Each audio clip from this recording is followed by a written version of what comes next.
Hello, I'm Bill Gates, chairman of Microsoft. Microsoft has surpassed Apple as the world's most valuable company. So we need to do better, and we need to be committed to make sure all tools get out.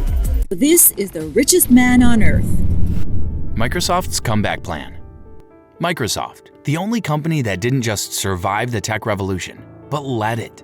It may have stumbled along the way, but it came back to lead again, to conquer all. From its humble beginning in a small garage to becoming one of the most influential forces in modern technology, its journey was not as smooth as it seems, but the resilience was there, and it led the company through all setbacks with grace. In today's video, we're going to delve deep into Microsoft's history, the highs, the lows, and most importantly, the comeback plan that left everyone amazed. So buckle up. This is the story of how Microsoft didn't just adapt to the future, but helped build it.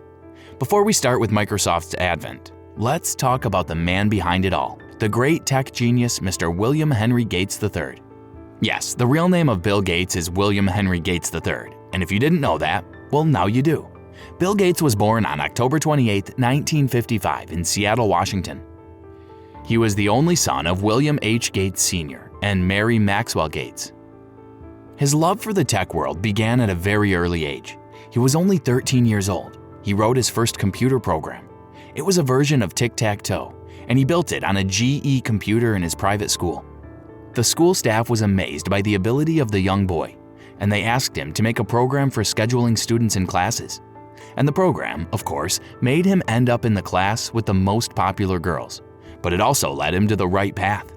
He also made a friend who had similar interests, Paul Allen.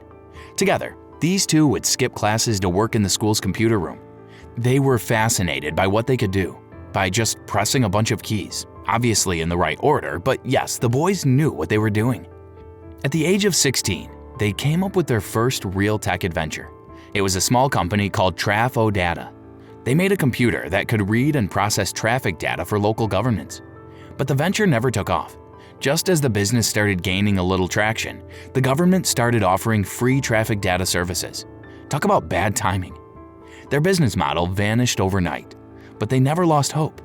A year later, they sold a timetabling system to their private high school for $4,000. In the fall of 1973, to cater for his love for programming, Bill Gates decided to attend Harvard, but the classes didn't interest him. What new could the teachers possibly teach to a child who had been coding since he was 13? While he was busy playing video games and poker, Paul showed him something of his interest. It was a magazine article about the Altair 8800, the world's first microcomputer. Good news, bad news. Here was someone making a computer around this chip in exactly the way that Paul had talked to me, and we thought about what kind of software could be done for it. Seeing an opportunity, they tried to test their fate and contacted MITS, the company behind Altair, and oh so proudly claimed to have developed a version of BASIC for the machine. They hadn't, but within 8 weeks they did, and it worked. MITS was impressed and licensed their software. That same year, Bill Gates dropped out of Harvard, and he and Allen founded Microsoft with a hyphen in Albuquerque, New Mexico. The name was short for microcomputer software. In its early days, Microsoft focused on writing software for different computer companies, but the monumental shift came in 1980. IBM was planning to enter the personal computer market and needed an operating system. They contacted Microsoft, and even though they didn't have one, Bill Gates said yes anyway. Now comes the strategic planning. Microsoft went and bought a system called QDOS, Quick and Dirty Operating System, repackaged it as MS-DOS, and struck a deal of a lifetime. And here's the genius move. Instead of selling it outright, they licensed it, meaning every time a PC was shipped, they were making money. By 1981, Microsoft had moved to Redmond, Washington, and was on its way to becoming a key player in the tech world. Its true ascent began with the development of the Graphical User Interface, GUI, to compete with Apple's Macintosh. Meanwhile, in 1982, Paul Allen was diagnosed with Hodgkin's lymphoma. While undergoing treatment, he stepped down from his daily operations at Microsoft. In 1983, he officially left the company, but he still held onto his shares and remained on the board. His absence made a huge difference in the company's dynamics, but it wasn't immediately obvious. Microsoft kept growing, but something was lost. Allen brought the what-ifs to Bill Gates' plan. and that always made him think twice before making a decision. And with him gone, the decisions had become impulsive and a tad bit irrational. In 1985, the market was craving a new product, so Microsoft came up with Windows 1.0, a flop. But it set the stage for massive success. Over the next few years, Microsoft released Windows 3.0, Windows 3.1, and then the ultimate game changer, Windows 95. This revolutionized personal computing. The Start menu, the taskbar, and GUI features became standard in homes and offices. At the same time, Microsoft introduced the Office suite. It included Word, Excel, and PowerPoint. And honestly, who doesn't use the Office? From workplaces to schools and even for personal journaling, everybody has it, and this alone explains how much of a success that was. In 1986, a big decision was made. The company went public. It was unstoppable. At the age of 31, Bill Gates had become a billionaire, and he was only just starting. Microsoft had become the dominant force in both the operating systems and productivity tools. The company had captured over 90% of the PC market. It had a virtual monopoly, and Bill Gates had become the king of Silicon Valley. But here's the thing, when you're on top, everyone's aiming at you. You know, the harder you rise, the harder you fall. And the same happened with Microsoft. The 1998 US antitrust lawsuit hit hard. The company was accused of using its Windows monopoly to crush its competitors. It was also accused of bullying competitors and suppressing innovation. Bill Gates was grilled in court, awkwardly, defensively. And when the CEO is put on the stand, the company takes a hit. A big, bad blow for the company. The company avoided being split up, but the case alone had done enough damage. In 2000, Bill Gates stepped down as CEO and handed the reins over to Steve Ballmer. However, Bill didn't leave entirely. He still remained chairman and chief software architect. The management part was given to Steve. Steve Ballmer joined Microsoft in 1980, a year after the company was founded. He was the first business manager hired by Bill Gates. While Bill was the tech genius, Ballmer dealt with the business moves. By the time Gates stepped down as CEO, Ballmer had been VP of Sales, Head of Operations, and Executive VP of Microsoft's System Division. And him being picked as CEO wasn't just a miracle for him. Bill had been gradually assigning responsibilities to him through the 90s. Bill Gates had thought it all out, and in 2000, the handoff was a logical progression, not a sudden move. Under Ballmer, Microsoft's revenue tripled. The profits remained high. Windows XP and Office dominated the early 2000s. He kept the Microsoft machine profitable and stable, even through the dot-com crash and the 2008 financial crisis. So in business terms, he delivered. But here's why. He's seen as a missed opportunity CEO. The biggest black mark in his era was that Microsoft missed the smartphone revolution. Apple dropped the iPhone in 2007, and Ballmer believed that this wasn't a profitable move. But he was thoroughly proved wrong. The iPhone was a success. Meanwhile, Microsoft was stuck pushing the gawky corporate Windows Mobile, and by the time they came back to the race with a Windows Phone 7, Apple and Android had become untouchable. In an attempt to modernize, Microsoft released Windows 8, a touchscreen-first operating system, in a world still using keyboards and mice. It made the users confused and businesses angry. It felt like Microsoft was trying to be Apple. However, nobody bought it. The backlash was so strong that Windows 10 felt like a move to make amends with the customers. Other things also happened under Ballmer. The Zune flopped against the iPod. The Kin phone was dead on arrival. The Surface RT tablet caused a write-down of nearly $1 billion. In 2014, the acquisition of Nokia's phone business turned into a multi-billion-dollar loss. Microsoft launched Bing as a competitor to Google, but it could never overtake Google. During all this, the company also missed the rise of social networks and lagged behind Amazon in cloud computing. And these weren't just product failures, they were missed chances. Chances to lead in music, mobile, and tablets. The reason was simple. James wanted the company to generate profits. And he did a pretty good job of maintaining that throughout. But in doing so, he forgot the company's vision. The vision that regarded Microsoft as innovators, not businessmen. And nobody can blame him for what he did. He was a numbers guy, a sales guy. He knew how to market the products. Doubling down on enterprises, licensing, and software bundles was his thing, not inspiring or innovating. In 2008, Bill Gates decided that it was time to serve the world outside the tech walls. He left the company to focus on the Bill and Melinda Gates Foundation. It's a philanthropic organization focused on global health and education.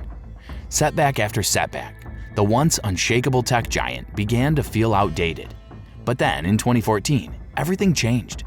Satya Nadella became CEO of the company, and he completely transformed the company's dynamics. He brought a new mindset, cloud first, mobile first. He prioritized innovation, inclusivity, and cross-platform compatibility. His leadership revived Microsoft. Before stepping up as CEO, Satya was in charge of Microsoft's server and cloud platform, including what would later become Azure. And as soon as he gained leadership, he expanded this project. He knew what it could become. He knew it had potential, and hence he invested his time, effort, and of course a couple of $1 million in it. And he was proven right. Under his leadership, Azure exploded in growth and came out as a close competitor of Amazon Web Services, or AWS. Satya was the first guy to shift Microsoft from boxed software to cloud-first services. It was a little radical and risky at that time, but it was the right decision. Remember the 1998 lawsuit? Thanks to that, Microsoft was infamous for being Windows-centric and closed. Developers often criticized its lack of openness. Satya recognized the problems and he came forward with effective solutions. He released Office for Android and iOS. Then in 2015, he launched Visual Studio Code, which was a wildly popular open-source code editor. He also included a Linux kernel inside Windows 10 with the Windows subsystem for Linux. In 2018, he shocked the developer world and acquired GitHub for $7.5 billion. Today, it is home to more than 100 million developers. See, that's how you run a multi-billion-dollar empire. You don't just make decisions for today, but for tomorrow as well. Anyway, the openness won over developers and made Microsoft cool again, especially in the startup and open source scenes. In 2016, Microsoft struck one of the largest tech deals ever. It acquired LinkedIn for $26.2 billion. This deal gave Microsoft a social and professional network, something it had never had before. It also helped boost Microsoft's presence in HR tech, advertising, and enterprise engagement. Plus, it brought in the money. Today, LinkedIn brings in over $15 billion in annual revenue and continues to grow steadily. Another added benefit was that LinkedIn worked well with Office, Outlook, and Dynamics CRM. This helped create an ecosystem that supports enterprise sales, recruiting, and productivity.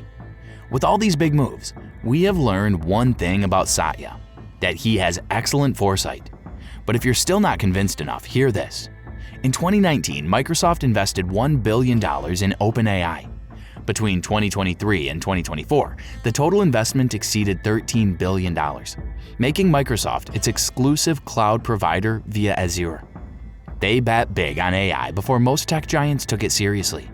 They launched Copilot, Microsoft's very own AI-powered assistant, inside Microsoft 365, Windows 11, and GitHub. This also increased the revenue per user because customers were willing to pay premium prices for Copilot features. The ultimate result? By 2024, Microsoft had become the leader in enterprise AI, surpassing Google in real-world integration. It's dominating the Office world, the AI world, the PC world, and the cloud world. What's left? Oh yes, the gaming world. Microsoft didn't leave that either. It had long been strong in gaming via Xbox, but in 2023 it made a power move. For $68.7 billion, it acquired Activision Blizzard, and this became the largest gaming acquisition in history. This brought in IPs like Call of Duty, Warcraft, Diablo, and Candy Crush. Over 400 million monthly active users across Activision's portfolio also came as part of the package. Plus, it strengthened Xbox Game Pass by adding iconic titles to the subscription. This deal made Microsoft the third largest gaming company in the world. After Tencent and Sony, the strategy behind this massive success was simple: betting on cloud gaming, Game Pass subscriptions, and cross-platform collaboration. It also changed Xbox's status from just being a gaming console to a platform for the future of gaming. Satya Nadella didn't just change products. He changed the company culture. His strategies promoted empathy, curiosity, and diversity. He shifted the internal focus from know-it-all to learn-it-all. Flattening hierarchy and encouraging innovation at all levels was also an excellent move. It harbored an environment conducive to learning rather than critiquing. And that is why Microsoft now stands at a market cap of over $3 trillion. And apart from being the most valuable company, it is now regularly ranked among the best places to work globally. Final takeaway: Satya Nadella didn't just fix Microsoft, he redefined it. In his words, we are making computing more personal, more intelligent, and more inclusive. From missed mobile trends and a bruised brand to dominating cloud, AI, and gaming, Microsoft's comeback was the most lethal one of all, and it is now studied in business schools around the world. It's not just a recovery, it's a rebirth. That was it for today's video. Do you think Microsoft will stay on top in the next decade as well? Share your thoughts in the comments below. Hope you liked the video. Don't forget to like and share. For more such videos, subscribe to our channel, and we'll catch you in the next one.